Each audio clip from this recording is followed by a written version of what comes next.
A reading from Matthew's Gospel, chapter 18, beginning at the 15th verse. Jesus said, "If your brother sins against you, go and tell him his fault, between you and him alone. If he listens to you, you have gained your brother. But if he does not listen, take one or two others along with you, that every charge may be established by the evidence of 2 or 3 witnesses. If he refuses to listen to them, tell it to the church. And if he refuses to listen even to the church, let him be to you as a Gentile and a tax collector. Truly, I say to you, whatever you bind on earth shall be bound in heaven, and whatever you loose on earth shall be loosed in heaven. Again, I say to you, if 2 of you agree on earth about anything they ask, it will be done for them by my Father in heaven. For where 2 or 3 are gathered in my name, there am I among them." Over the past years, past decades, I suppose, there's been a lot of discussion about social media, about its virtues, about its downfalls. And it's true to say that initially it was seen as a good thing. It was seen as a way of democratizing comment, a way that everybody could have their say. No longer would the newspapers be the gatekeepers of all that is seen, all that is heard, all that is read. Now anyone can have their say. The wisdom of the whole community can be brought to bear upon this or that different issue. But that was then. Now we find a very different view of social media. It's seen as something which is toxic. It's seen as a place where you have a mob mentality. Rather than considered reflection on an issue, great numbers of people simply pile on in, and then they seek to cancel somebody, to get them ejected from the social media platform.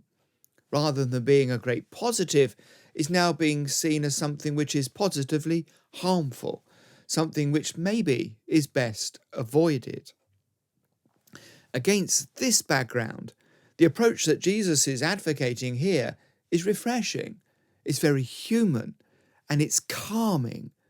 Rather than heating issues up, rather than making things worse, Jesus is simply seeking to deal with something, but to deal with it calmly, and to deal with it even-handedly. So, we look at the passage.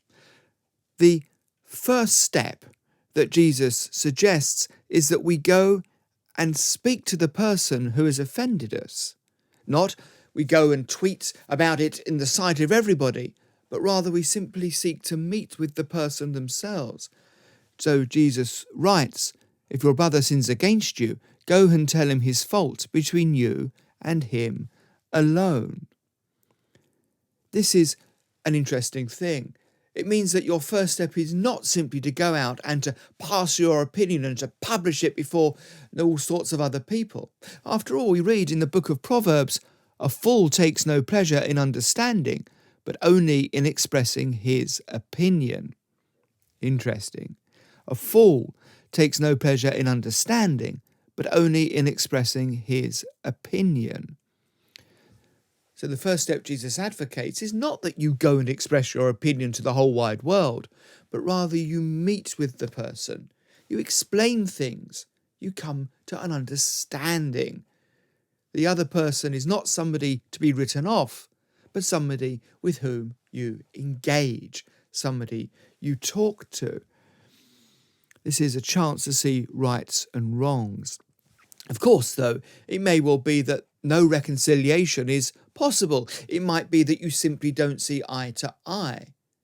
And so Jesus suggests a second step here, that you go and you talk again to this person, but you do so with a third party present. You do so with somebody else. And this is an interesting thing because it forces you to go and to speak to somebody else. It means that all that is within you, all that kind of anger maybe that you're feeling, well, you have to express that to somebody else. And they might say to you, "Really? Are you sure about that?" It means you've got to ask yourself, is what I'm feeling here, is the upset that I have, is it really that important that I want to go and tell other people and discuss it with them so we might go and meet with the person who's offended me? It's a way of cooling off. Again, the book of Proverbs, Where there is no guidance, a people falls, but in an abundance of counsellors, there is safety. You see, when you go and seek somebody else to go and speak to this person with you, you're seeking counsel.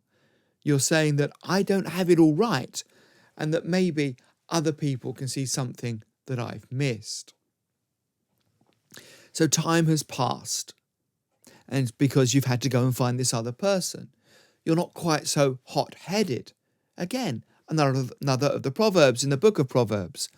Whoever is slow to anger has great understanding, but he who has a hasty temper exalts folly. There is a way of slowing down. There is a way of not acting hastily. There's a way of seeking counsel, and then you go back and speak to the person, but this time with somebody else present, with a counsellor present.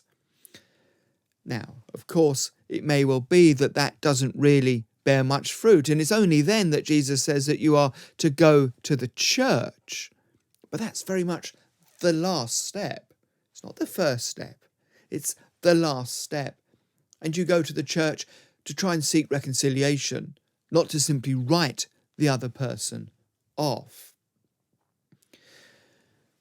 There's also another aspect to this which is interesting. It's the fact that Jesus feels the need to teach about what happens when there's disputes within the church.